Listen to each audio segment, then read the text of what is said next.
his very busy schedule to be with us here at the New England Council at the Institute. Good morning, Congressman. Good morning, Jim. Okay. Now, Congressman, my questions. First of all, now that you're home in New Hampshire for a congressional recess after a busy start to the year in Capitol Hill, give us an overview of some of the recent issues that you've been working on. Well, thanks again for the forum, to everyone who's part of New England Council, folks that are involved in our economy and healthcare and so many issues across New Hampshire, across the region, that we're taking that to heart, taking that back to Washington with us. Oh, I'm sorry about that. Yeah. Is this better? Yeah. Great. Okay. Sorry about that. But it is, I think, an important moment to be sitting here. We are halfway through this term in Congress. I think last year when we sat together in the same room, Jim, we talked at the beginning of the 118th Congress about what was in store. I think I made a few predictions. One, that we would deal with the debt limit issue and be able to solve that in a bipartisan fashion, and certainly glad that finally we were able to get that across the finish line. I think I also made the prediction that George Santos would not make it to the end of the term, and so I guess I was right on both counts there. I didn't bring my crystal ball with me today, but there are a lot of important, critical issues that remain on the table right now, critical to our national security, critical to the fight for freedom and democracy around the world, critical to our ability as a Congress and as a nation to come together and provide the kind of support that our constituents are depending on at this moment. And a lot of those remain unfinished, untouched, unpassed. So we've got some work to do here in a challenging climate. We're dealing with a very narrow majority in the House right now. It's 3-4 seats, depending on how you want to count it. We have seen a House majority that's been unable to pass rules to bring bills to the floor on many different occasions throughout the last year and a half. We, of course, had the issue with Speaker McCarthy. We have seen, I think, the extremists emboldened on the far right, and that has had implications for what we're able to actually get done and get across the finish line in Washington. That impacts our ability to fund the government, to take the threat of a shutdown off the table. We're going back to Washington, next week.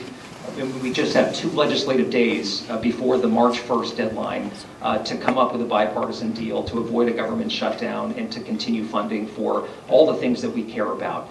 So there is a lot at stake in this, and the only way through it is to find ways to work together.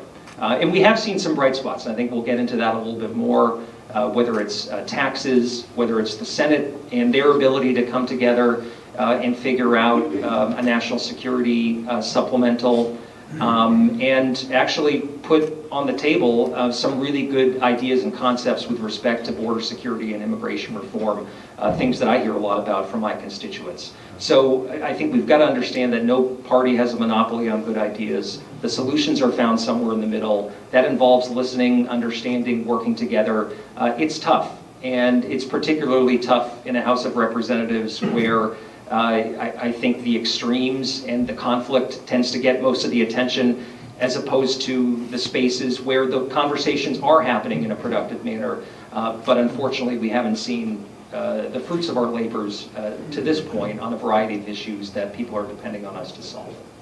I mean, you mentioned there's 4 appropriation accounts that will expire in about 10 days, and then there's another 8 that will expire a week after that.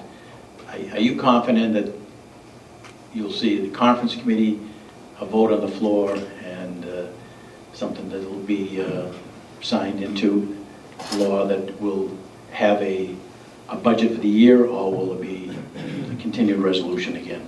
Well, I'm confident if you allowed the appropriators on both sides of the aisle in both the House and Senate to just continue their work, that they would produce a document that could get the vast majority of members of the House and Senate in support of it, and take the threat of a shutdown off the table, and we could go on to a host of other issues. But there are other considerations that come into play, and I think it's whether or not the Speaker feels like he's in a political position to actually allow us to vote on whatever deal comes forward, whether it's a continuing resolution to allow for more time to solve this problem, or whether it's a full year deal, which we really need right now. And we all know that if we're continuing these continuing resolutions, there are real world implications for folks that do business with the government. I heard about it yesterday from General Michaelitis from the New Hampshire National Guard. There are military construction projects in New Hampshire that can't go forward because we're in this middling mode here where there's no guarantee that the funding is going to come. And there are implications in many different sectors across the state around the country. And just the threat of a shutdown, we're just a couple weeks away, maybe 10 days away from that March 1st deadline, means that federal agencies have to take extraordinary measures and do all sorts of planning for the contingency that the government might shut down. That costs money, it costs time and resources. It's a waste of everyone's talent. And so we do have to find a way forward. I think if you allowed the members to just take the votes, we would get there, but I think there are other political considerations that unfortunately come into play, and that makes the work a lot harder. You mentioned earlier about national security, and obviously the big issue that's on everyone's mind is there a will in the House to get bipartisan support and funding for $60 billion for Ukraine and $14 billion for Israel and $4 billion for the Pacific area, because there are people who support Ukraine are saying, we only have a limited amount of time, maybe weeks, before you'll see more towns being taken over by Russia and Ukraine, only because there's no ammunition. We have nothing left. We're counting our bullets, and they're asking, again, Congress, not the Senate, because senators already passed a bill on funding, but will the House eventually get together and say, you know what, for the greater good, for security throughout the world, we got to address the security here in Ukraine and as well as Israel. It is essential. I think it's our obligation as Americans, as the leading democracy in the free world, to support our allies in Ukraine, and they need us right now. And I talk to a lot of military folks who remind us that this is one of the best investments we can make in the defense of the United States, in our strategic interests, in our national security. We are not sending one troop to Ukraine to defend it. They are fighting for themselves, they're fighting for their freedom, but we know that Russia is emboldened right now, and we are seeing the stalemate begin to break. Russia has taken over one smaller city in eastern Ukraine. The fear is that this could potentially continue to snowball because we know that the Ukrainian military is having to husband their resources, ration ammunition. They're very short of the supplies that they need to be able to hold the line and hopefully be able to reclaim territory that Russia's now occupying. So this is of great urgency, and it is important for us to find ways to get something to the floor that can provide them the help that they need. Other nations are stepping up, and you've seen EU countries provide some critical support in the last few weeks. That is certainly helpful. The United States can't do this alone, and this cannot be a blank check to Ukraine. But the strategic imperative here is to support an allied nation, to make sure that we are standing up to Vladimir Putin and his illegal, bloody war that has cost tens of thousands of lives as he targets civilians and innocent people in Ukraine and tries to reassemble the old Soviet empire. It is important for us to stand strong and to stand in a bipartisan fashion. I believe the votes are there to get something done this year. We've seen a bipartisan group recently introduce legislation that's more of a slimmed down version of what the Senate has passed. And there are actually Republicans that are going on the record now saying that they would support a discharge petition to get that legislation to the floor. So that is, I think, an early indication that there are a lot of folks that are very dissatisfied on the Republican side of the aisle with the Speaker's position. And we do understand that if we were able to take a vote, you'd get more than 300 members of the House supporting critical aid to Ukraine at this moment in time. So this is not an issue that I think divides most of us in Congress. We understand what's at stake.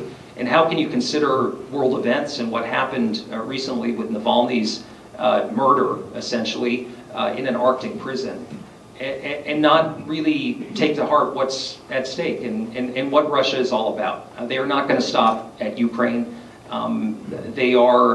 This is an era of great power competition where we have to be able to respond and ensure that the Western Alliance is strong. And I think most members of Congress want to get there, and I hope we can get there in the next few weeks.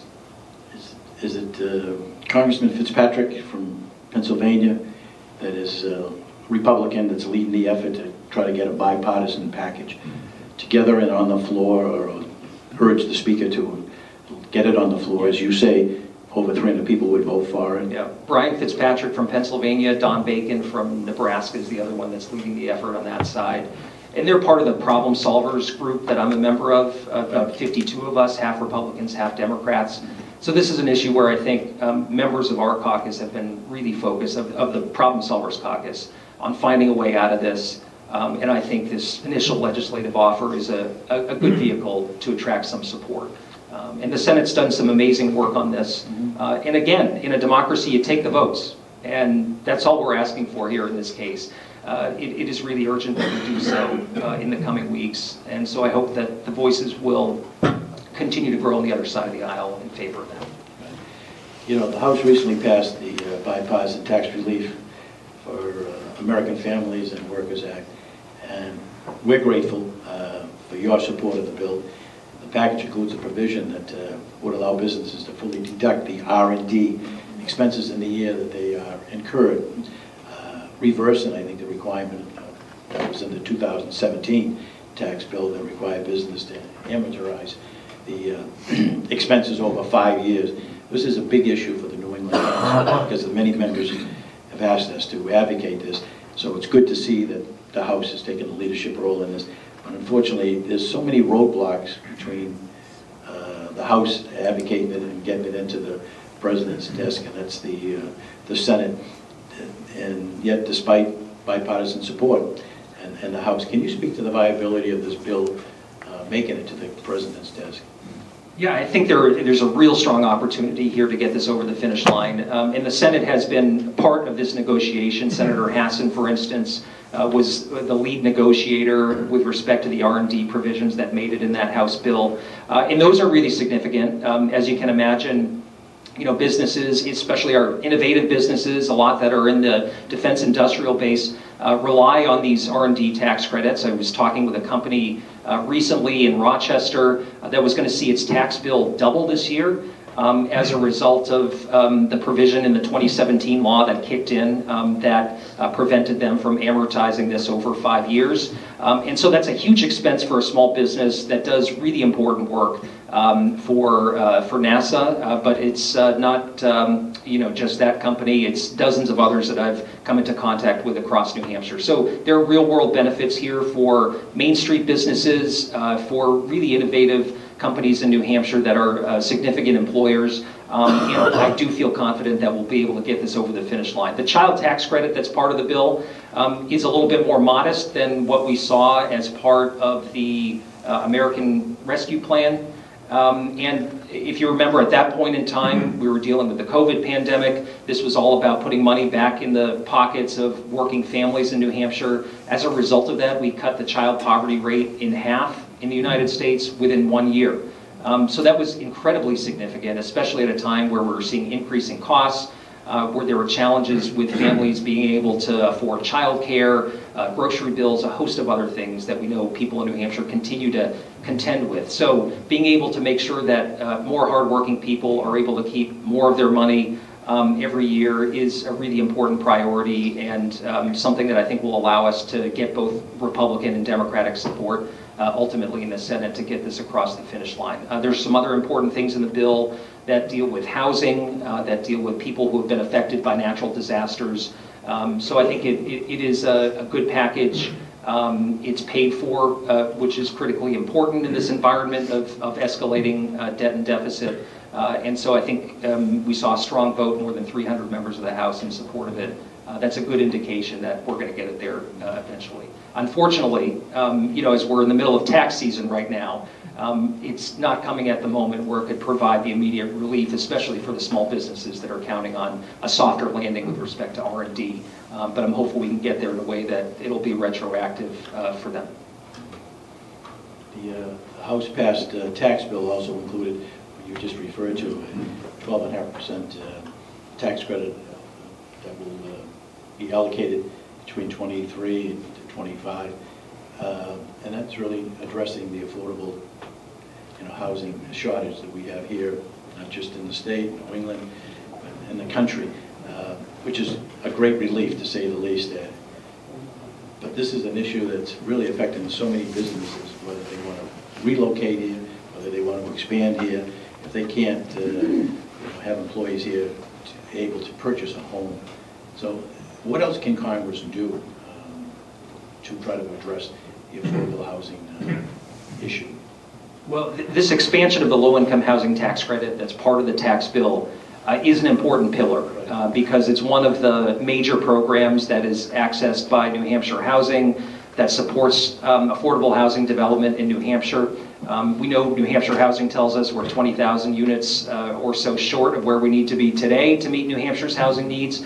By 2040, if nothing really changes, we're going to be 90,000 housing units short of being able to meet the need for New Hampshire. And as Jim mentions, that is connected to a host of other challenges we face, including and especially the workforce shortage that we see in so many sectors in New Hampshire. I can't tell you how many businesses I talk to or government agencies I talk to that are just about to attract someone to move here and take an important role in their company or in their organization, but then it falls apart because the person can't find an apartment to rent or a house to purchase.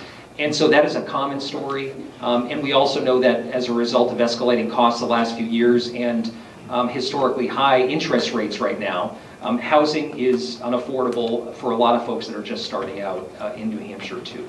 And so this has to be an investment in workforce housing and affordable housing, but making sure we have all levels of housing that's going to support the needs of our workforce and economy moving forward. And so this low-income housing tax credit is one important pillar. I was up in North Conway recently. They've got the first phase of what's like a 3 or 4 phase development underway. It's been completed. There are going to be about 100 units total.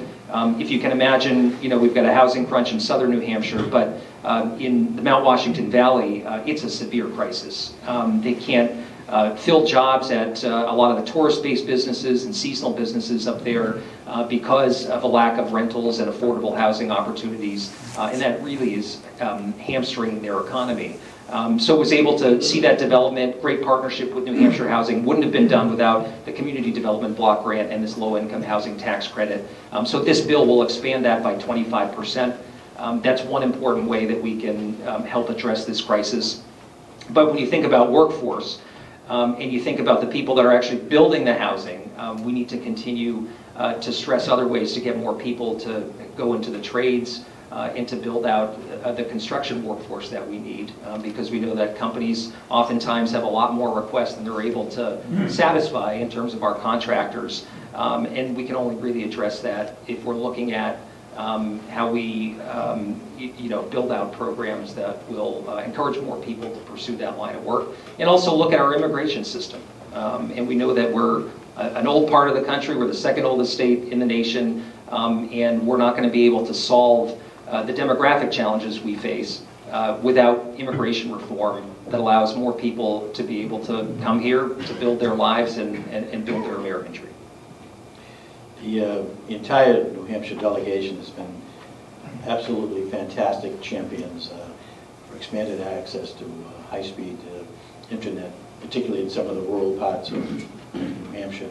A program funded through the infrastructure law, the Affordable Connectivity Program, provides a broadband subsidy for income-eligible households, and I think it's about 800,000 individuals in New England alone would be recipients of this program. Unfortunately, the funding for the program is going to expire in April. I know you've supported legislation to extend the funding, but can you share an update on progress on this issue? And more broadly, what do you think the federal government can do to help close that digital divide? Well, when you think about the digital divide, there are really 2 buckets. First is the infrastructure piece, and we've seen hundreds of millions of dollars coming to New Hampshire over the last few years that's being invested in all those last miles in building out the infrastructure we need to reach more homes and businesses. And that's been an effort that's been managed by the state. We've seen a number of contracts and a number of communities already come online. So that's good early progress, certainly more work to do. With respect to the other bucket, it's around affordability. And that's what this program addresses. It's been wildly successful. I think we've got 40,000 plus households in my district alone, in our half of New Hampshire, that qualify and have been able to access funding through this affordability program that expires on April 1st. And we've got to make sure that there are no gaps here, because if someone loses their internet subscription or can't afford it, we know they won't be able to access their medical appointments. They won't be able to get online for commerce reasons. They won't be able to dial into their virtual education or whatever it happens to be. So this is an essential thing in the 21st century. It certainly is important in a state like New Hampshire that has a lot of underserved areas to make sure that we're addressing both the infrastructure needs as well as the affordability needs. And I am hopeful we'll continue to advocate with a bipartisan group in Washington. We've got legislation on this, that this ultimately can be included in some year-long spending bill, or whether it's at the beginning of March or whether we see action a little bit later than that. I think this is something that most members are hearing about in their district. They see the value in it. It's a smart investment, especially when we know that I'd say about a third of New Hampshire maybe only has a single internet service provider. So that can result in higher costs, less choice, and we need to make sure that everyone is able to get online in this day and age. It's just so essential for a number of the reasons that I mentioned. You know, in December you celebrated a allocation of $27.5 million for the Downeaster rail line that connects New Hampshire with Maine and Massachusetts. These funds, I think, will help upgrades, stops in Exeter and Durham and Dover. As you know, rail has many benefits as a transportation option, from alleviating congestion to reducing the climate impact, and obviously safety too. While these funds will obviously benefit the seacoast, what can you tell us about effects to extend the rail elsewhere in New Hampshire? Cities like Nashua and Manchester and Concord. No, thanks for the question. And that was an important grant to help continue to make sure that service is safe and efficient on the Downeaster, which is one of the most successful new rail lines we've seen in recent history in this country. And the numbers have come back since COVID. We're in a little bit of I think, a learning stage in terms of how people work, how they commute, what those numbers look like. I've had conversations with New Hampshire DOT. They're really eager to continue to see new numbers in terms of toll revenue, because as people change their commuting patterns, that has an impact on revenue here in New Hampshire and the way people use our roadways. Same thing can be said for bus service and rail service as well. But we do want to create an intermodal future with respect to transportation in New Hampshire. There's great interest, especially in southern New Hampshire, with respect to commuter rail expansion into Nashua, Manchester, and Concord. It's an area that has great local support, great support in the private sector. Support at the federal level has been identified through the bipartisan infrastructure law, and some language that we were able to get passed that puts sort of the federal programs and the federal share in the right place. But this is going to take the political will at the state level to get it done, and we just haven't seen that come together yet. The Executive Council has, on a couple of occasions, dipped their toe in the water. Back in 2014, did a study of this in terms of the economic viability. More recently, looking at preliminary engineering and also just sort of the financial planning for this. And so it's really going to take whoever the next governor is of New Hampshire to decide whether or not to move forward on this in concert with the legislature and the Executive Council. And I do hope that policymakers will sort of listen to their constituents here, because I think this is an area where the people of New Hampshire continue to speak loudly and clearly in favor of this option, in favor of smart investments in our infrastructure. And again, the federal support would be there to a very significant level to modernize that corridor, to upgrade crossings and all the bridges that are involved in it, And the cities, I think, have some great opportunities to create public-private partnerships, develop the stations, and a host of other opportunities around economic development that will come in if we're able to move forward on this. So I think it's a great question for the candidates running for governor and other folks running for state office. We will be there in support of whatever they decide at the federal level and try to make it work with maximum federal support to provide the kind of funding that I think should come for a concept that really would be an economic game changer for New Hampshire. The access and distribution and the abuse of the fentanyls continue to be a major concern, not just here in the Granite State, but throughout this country. And can you talk about how leaders in Congress and the administration are combating this epidemic, and what can those of us in the community help address this epidemic that is occurring? Well, here in New Hampshire, we're at the end of the line, and I thank so many of our community leaders. I see Chris Stawas, who's out there, who's done some terrific work with respect to responding to this issue and advocating. And we need to continue to see leaders working in concert here because this is not just a local issue, it's not just a health issue, it's really an international issue, and we have to both work on the enforcement side as well as on the side of providing the kind of care and support that people need to address their addiction. The picture continues to change in terms of the substances that are showing up, but obviously fentanyl and fentanyl analogs continue to be of great concern. The cartels continue to sort of change their tactics, but it's disturbing how readily available these substances are, especially to young people in New Hampshire, some of whom can even go online today and purchase illegal drugs off social media apps or off the internet.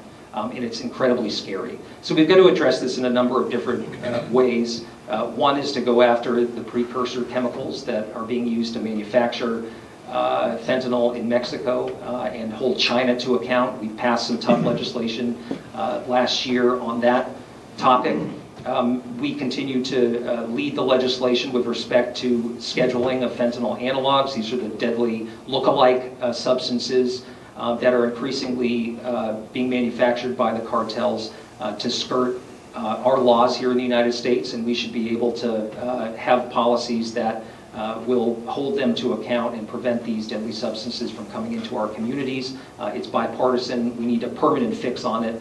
We've been able to pass some temporary legislation, but both administrations that I've served under, both Biden and Trump, have been committed to finding a permanent solution. I think we'll get there on it. And again, we have to make sure that enforcement is there, particularly when it comes to the border, and that's part of the conversation that we've been having around immigration and border enforcement. How do we have the technology, the personnel that we need to be able to interdict more of these substances? And we've seen seizures increase along our southern border. It's always good when we're taking deadly drugs off the streets, but we know the strategy from the cartels is just to try to flood the border and get as much through as they possibly can. And we need to be able to stay ahead of them, but we can't do that without adequate resources in terms of personnel and technology. And some of the legislation that I've been supporting, including a bipartisan bill led by Maria Salazar and Veronica Escobar, two members that are focused on immigration reform, contains some of that investment in technology that I think would be incredibly useful to Customs and Border Patrol and ultimately to the flow of illicit drugs into this country. And I didn't speak a lot about just the care that needs to be provided. There are a lot of folks in this room that are involved in that effort. We're grateful for it. We've learned a lot in New Hampshire over the last 15 years since the opioid epidemic really began to rage in New Hampshire. But we have lost so many people. We all have a story of someone we know. We've been personally impacted by this. So it impacts us all. It's not a partisan issue, obviously. And so we need common sense solutions on both the enforcement side, but also how we give people the help they need to stay healthy and overcome their addiction. We hear from employers across the economy that they're facing an issue, workforce demands. But I think the healthcare sector has been particularly hard hit. Just last week we saw headlines in newspapers here about the long wait lines at the hospital ERs and one of the reasons cited workforce shortage. Can you outline some of the challenges you see at home here in New Hampshire and what you hope to see maybe Congress achieve on the healthcare workforce issue? Yeah, this is a critically important issue to New Hampshire, and we've been talking about a nursing shortage in New Hampshire as long as I've been serving in public office, since I joined the Executive Council in 2012. So this is a problem that we haven't been able to overcome. It's been exacerbated by the pandemic and by the disruptions we've seen in healthcare. Certainly, we should all be so grateful for what our frontline healthcare workers do day in and day out. We celebrated them as heroes during the pandemic, but I think we haven't continued to find ways to celebrate their profession and to match it with the kind of investments that are going to help. Now, we've been able to secure some important federal money to New Hampshire. We've seen a few grants go to UNH to expand their nursing program, which is going to be really important to build out the healthcare workforce we need in this state. We were recently able to secure money for a project that's ongoing right here on campus that's going to build out a new nursing school building at St. A's. You can see it right up the hill. The construction's underway. That's going to allow for an expansion of capacity of this program. And that's exactly what we need to help meet this moment. We know that a great percentage of our healthcare workers are at or near retirement age right now, and we need to make sure we're making investments so that we have that next generation of folks coming in to these programs and ultimately taking the jobs that we need here in New Hampshire. We need to make sure New Hampshire is also competitive and affordable, and that connects to the housing conversation that we had earlier. Without more options to address this affordable housing crisis, we're not going to be able to solve the healthcare workforce challenge, the manufacturing workforce challenge, you name it. Those workforce challenges aren't going to be able to be overcome if we don't have an environment that's affordable and attractive for young people to be starting out their careers. Could immigration be part of the solution too? Workforce shortage? Absolutely is part of the conversation, and certainly as we think about immigration, we tend to look at the crisis of today in terms of the overwhelming numbers of folks that are coming into this country who are, by the way, risking their lives, putting everything on the line to try to find a better life for them and their family and find economic opportunity. We need laws in this country that both protect our borders, certainly, but also recognize that we can't have an economy that's going to function for the future without having a legal process for people to come in here, to work hard, to seek citizenship and build their American dream. And I think there is bipartisan interest in this issue, but we can't just look at it as a security issue. We also have to look at immigration reform as an economic issue. We've been advocating for increases in the caps on some of these seasonal worker programs like H-2B and J-1 visas, another one that a lot of our ski resorts rely on in New Hampshire. That's an important piece of the puzzle. But in terms of the number of folks that are able to come here through legal channels, sometimes are waiting years and years to join family members.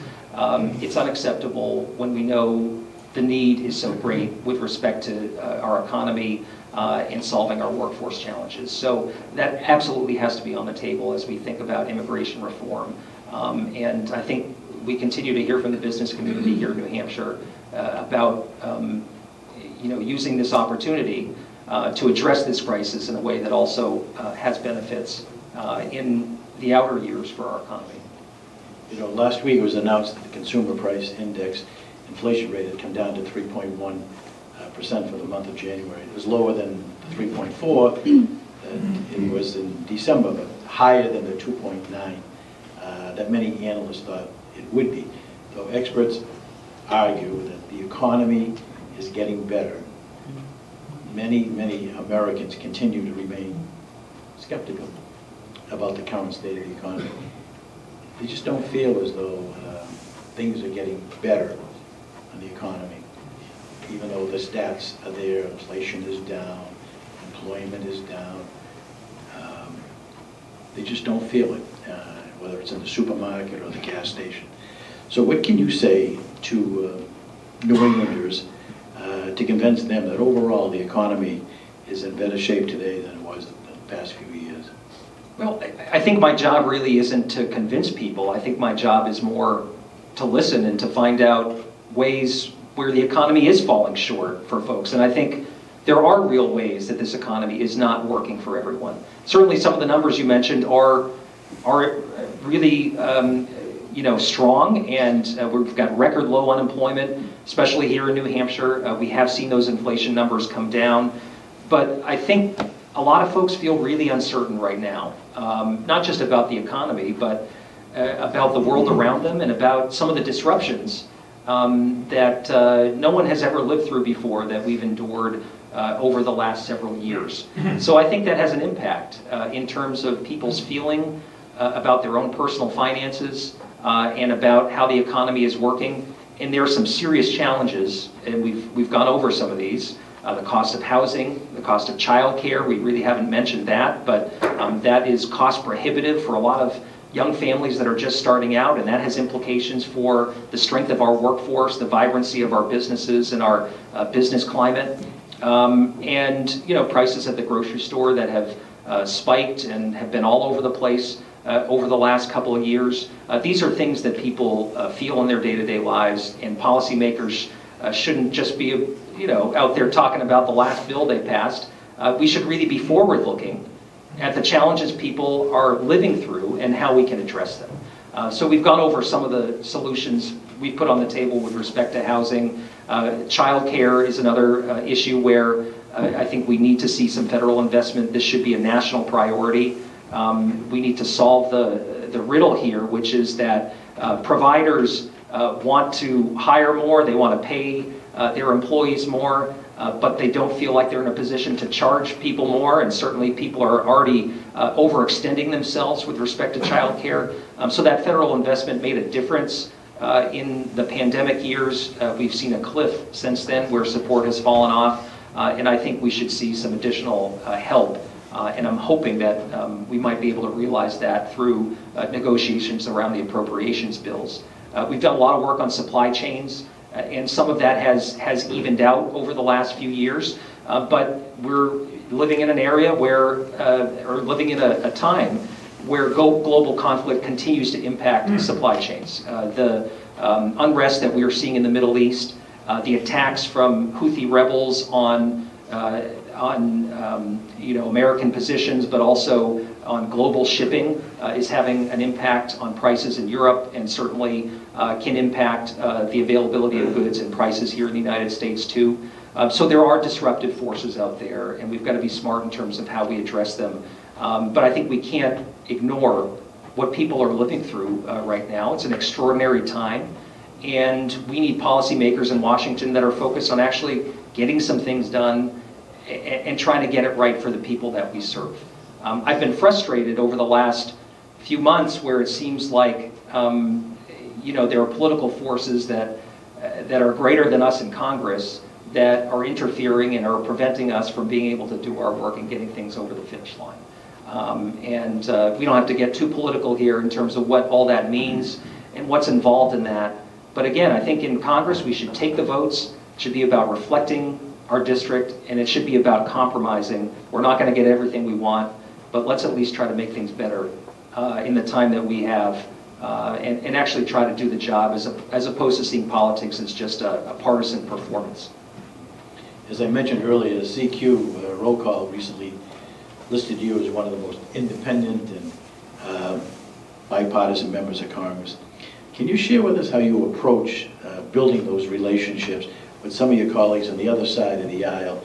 And are there a few examples of issues that where you've been able to find that common ground? Yeah, and I think, look, there are people that are performance artists that I think you'll never find common ground with because they're not coming to the table in good faith. But those are the exception, those are not the rule. Even in a divided Washington, even in a really polarized political climate. On the Veterans Committee, I'm the ranking member on a subcommittee. The chair is a new member from Texas. He's a veteran, quite conservative in his views. We probably wouldn't see eye to eye on every issue, but when it comes to the work we're doing with respect to the Veterans Benefits Administration, oversight over a bureaucracy that often doesn't value the end veteran who needs access to services and benefits and care. We're right there every step of the way. In fact, we reorganized the committee so it's not Democrats on one side, Republicans on the other, that it's mixed seating. I think it's the only subcommittee in Congress that has that sort of a setup, because we feel like it should be about the veteran and not about us and not about our party. We were recently together with a few of the unions that represent workers at the Veterans Benefits Administration, really getting an earful from what they go through on a day-to-day basis, where the focus has been about metrics and not about the quality of the interactions that we're having with veterans. And I think we're going to see some work and hopefully some legislation that comes out of that will ultimately look to serve veterans in a way that they deserve based on their service to this country. So that just is one example of a relationship that I've been able to build, perhaps with an unexpected ally across the aisle. But when it comes to the work, it's about putting the people you serve first ahead of whatever your party identification is. That tends to be easier, I think, maybe when you're dealing with veterans than maybe some of the other committees in Congress. But I also serve on transportation and small business is my third committee. Those are also two really good committees when it comes to the bipartisan spirit. We need to celebrate, enhance, and hopefully expand to some other areas. Let's at least recognize when something happens in a positive fashion, like the tax bill passing. That was not easy to get through, but that's a good bipartisan deal. It was one of the weeks where I was able to fly back to New Hampshire, got on the plane and thought, we actually did something really positive in a non-controversial way that's going to have some good benefits for small businesses, for families in New Hampshire. That feels like a good week. There have been many other weeks, by the way, that are in a different category, where it's been more about the frustration and just the anxiety over whether or not we're going to be able to meet our obligations and do the right thing for the country. But the more we can build relationships with folks across the aisle, that provides a foundation to go in a lot of different directions, even in unexpected ways, to solve problems. My final question is, the United States is on pace to add $19 trillion to the national debt. We're already at $34 trillion, so we could be at, in 10 years, $54 trillion. Right now, I believe the interest on the debt is the second largest expenditure in the budget. We've now exceeded what we spend on defense. Is there any talk on from your colleagues on maybe putting together, I don't know, some type of a commission to talk about this debt? Because I don't know how the economy can be sustained if it keeps, you know, 2-3 trillion every year, and especially with high interest rates now occurring. It's a serious issue. So any thoughts from you or your colleagues that we have to, you know, make some tough decisions, but let's start by forming a commission to study the debt? Yeah, no, I absolutely support that. The Speaker has said he intends to do that. In its time, this is an unsustainable trajectory that we are on. Everyone can see it. The deficit unexpectedly increased last year with some lag in tax collection. We had been trending in the right direction as part of the Inflation Reduction Act. We cut the deficit by about $1 trillion over a 10-year period, I believe. But we need to see some more forward action. And you rightly point to interest rates right now. Money isn't free. And in fact, we are paying a great deal to carry that debt. And it's very quickly crowding out the kind of priorities and investments that we need to make for the future. How are we going to find money to sustain important programs for seniors like Social Security and Medicare? How are we going to have the support we need for things like child care investments and education without dealing with this issue? So it's really important that we act now. It's a lot cheaper to have these conversations and take action today as opposed to waiting 5 or 10 years down the road when the problem has added trillions more to the deficit. It's just totally unsustainable. And the way Congress does its appropriations, I think, is evidence that the whole process is broken around budgeting. We need a process that's actually going to create some predictability. It's going to allow for some planning as opposed to just having us lurch from one manufactured fiscal crisis to the next. That's not how you control costs, bend the curve, and solve this problem over the long term. So those conversations have to happen, and this commission is an important way to start. We have seen commissions in past Congresses. Think of Simpson-Bowles, for instance, that put a number of important ideas on the table, many of which were not acted on by Congress. But we at least need the information out there to see what tough choices have to be made in defense of this country, in defense of our priorities, and our ability to be in a more solvent place fiscally. You know, it's the old adage, you don't repair the roof when it's raining. Yep. And you need to start planning now for the future. Pat McDermott, New Hampshire AARP, has a question. You want me to just yell? Can you all hear me? Pat McDermott, volunteer for AARP New Hampshire. I have a question about caregiving. And we have about 166,000 people here in New Hampshire who are caregivers for adults. That doesn't all include child care. My wife and I are caregivers. We're full-time caregivers for our adult son, who's 30 years old and is autistic. We've had to make a lot of sacrifices for him and so that he can stay with us and live with us. One of them is that I took early retirement. I left the workforce early so I could go home and stay home and help out. That impacts all of you folks. We were talking earlier about the workforce. This is another issue that can impact the workforce. Not only people that be leaving it, but people who are more absent, can't do as good of a job because they have other issues. So my simple question is, Congressman, what can you do to help caregivers, family caregivers like me? Yeah. Well, thanks for sharing your story, Pat. It's always good to see you, and we appreciate how well represented AARP is at all these events.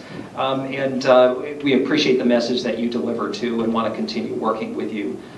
This is a critically important family issue and also economic issue, as you highlighted. And I think it's well over 200,000 when you take into consideration all caregivers in New Hampshire. And think that's like 20% of the adult population in the state of New Hampshire.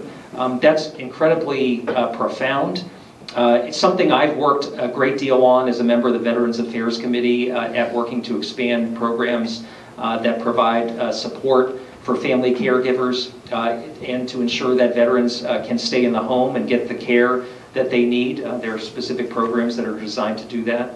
We've introduced a bill that will allow individuals to make catch-up payments to their retirement plans because we know that, as you mentioned, individuals do drop out or maybe work part-time as opposed to being a full-time worker. And we don't want people to be in a worse financial position as a result of it. We want them to have the opportunity to save for their own retirement and their future too. That's something that's bipartisan that we hope will pass. But we will continue to do whatever we can to make sure that there's support for those that are providing care and ensuring that our overall healthcare system recognizes the value of these caregivers and gives them the support they need, the respite care that they deserve, and the technology and support that they need to be able to provide that care in a manner that is appropriate for their loved one. But we're grateful for people that step up, but we know it's with great sacrifice that they do it. It has an impact on our workforce challenges that we're working to solve right now. And so we'll continue to work with you all on some of your legislative priorities and what we can be supporting in Washington that will ultimately help provide some relief and ensure that you all are getting the support that you deserve. But thanks for raising it. I would think that, again, immigration could play a role in the personal care attendants or the home care. I'm involved in the disability field and group homes and individuals that have loved ones at home and will say, they cannot get any type of assistance at all because there's, such a backlog of cases and people who are coming into the country from other parts of the world where in the years past they were able to get in a little easier. It could be home care attendance, and it's a serious, serious problem. And so many families are suffering because their loved ones are staying home all day. Again, no services because the programs are saying we can admit you, except we don't have the staff, don't take care of it. So there are people out there saying that maybe we should do something in immigration, create a new line. You just mentioned about the J1s, and how about a new line for human service workers coming into the United States? I mean, it might be a short-term solution, but it needs to be done because there is so many people that they're lacking the services because we don't have the manpower. But I know there's no simple solution, but boy, it's a problem, and Pat's alluding to what he goes through. Gave up his job to take care of his loved one. So with that, Rob? Sure. Rob Werner, League for Conservation Voters. I wanted to revisit Europe a little bit because it concerns many of us that the whole notion of collective security, Article 5 of NATO, seems to be tossed around so cavalierly these days by some. This is not a joke, but some seem to think it is. Storm clouds are gathering. This is not unlike the 30s. And more and more people are saying that. We need to pay attention. Why is it that some of your colleagues just do not get this? This is a far cry from the party of Reagan. So I'm curious what your thoughts are about it. Well, thanks. It's one of the reasons why in a recent defense bill, we got language in there about Congress's authority around NATO membership and not allowing one chief executive to be able to pull us out of that treaty. And it's something I'm going to continue to pay very close attention to in the coming years. I think the NATO alliance is the most successful alliance we have seen in world history. It certainly is incredibly relevant today, and the fact that NATO is expanding to 2 new members, I think, is evidence that there are more nations around the world that are looking to that security umbrella and the framework and guarantees that it provides. The United States must continue to be a leader in this space. I think most Americans believe that to their core. They understand what's at stake with respect to competition with China, with the threats that China and Russia pose, and the NATO alliance is going to be as essential as it ever has been in the next few decades.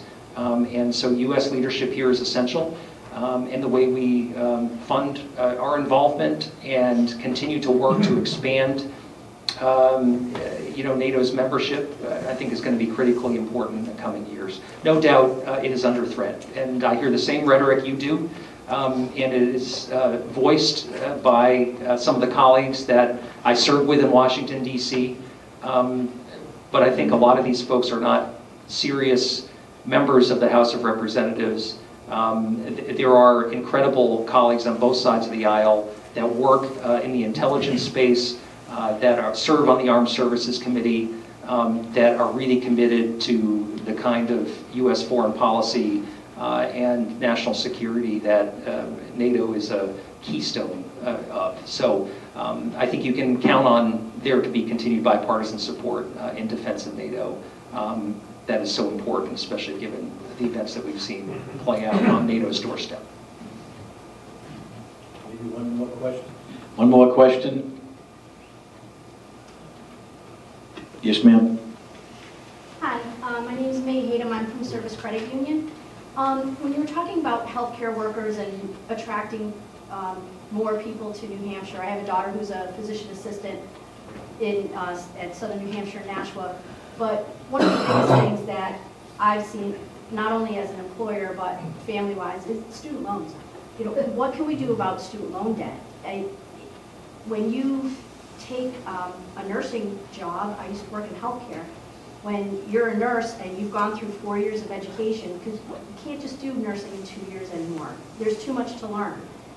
After 4 years of college, even a state college like UNH, which is expensive, you have so much debt, but you're not getting that back in terms of your salary. And everybody knows that. That's why people leave healthcare. That's why you can't fill jobs in healthcare. A lot of people expect the employer to take care of student debt. What are you going to do for me? How are you going to help me pay my student loans? Employers can't. What can we do to get control of this? You know, just the cost of college. It went like this, and everything else went like this. So how can we get control of that to get people to go back into those jobs that we need critically? Teachers, healthcare people, just trying to afford, you know, to go to school, do what they want to do. I have a daughter who's an elementary school teacher, and it's the same thing. You know, she gets paid nothing, and her debt is huge. What do we do? New Hampshire students have the highest debt load of any state in the country.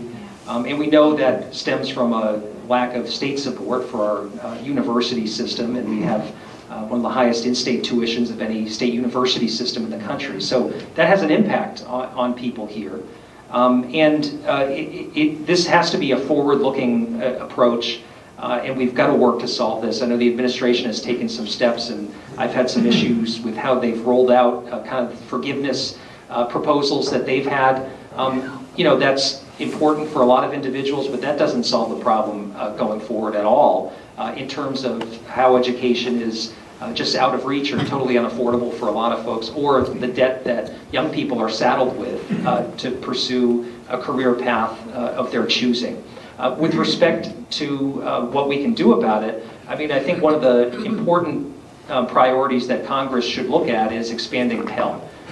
This is something that has really diminished in terms of its overall impact for students.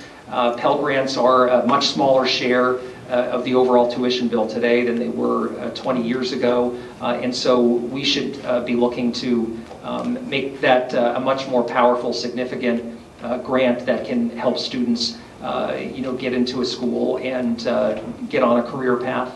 We should also understand that as we live in an era of challenges with our workforce, finding the teachers and police officers and first responders that we need, that there's an opportunity to match up the need that we have with support for folks to pursue these career paths but not take on a mountain of debt and make it easier for them financially. There are existing programs and we've supported expanding them for nurses to allow them to serve in underserved parts of the country, including rural New Hampshire. So there are some important programs out there, but I would love to see those expanded to other areas and to make sure that, whether you're going into healthcare, you're going into education, law enforcement, where we desperately need people right now. You're serving the public, you're serving your community.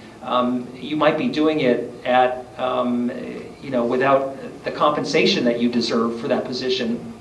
Let's at least provide some support to help people pay down their debts or provide a softer landing for them. So I think it starts with expanding Pell, which is an important kind of foundational program, but also looking at ways to ensure that we're providing debt forgiveness for those individuals that are getting into these high demand areas, serving their country, their community in a way where we need them to. And we want young people to come here to New Hampshire. So this is also a state issue too, how we partner with folks on the state level to ensure that our university system and colleges are more affordable.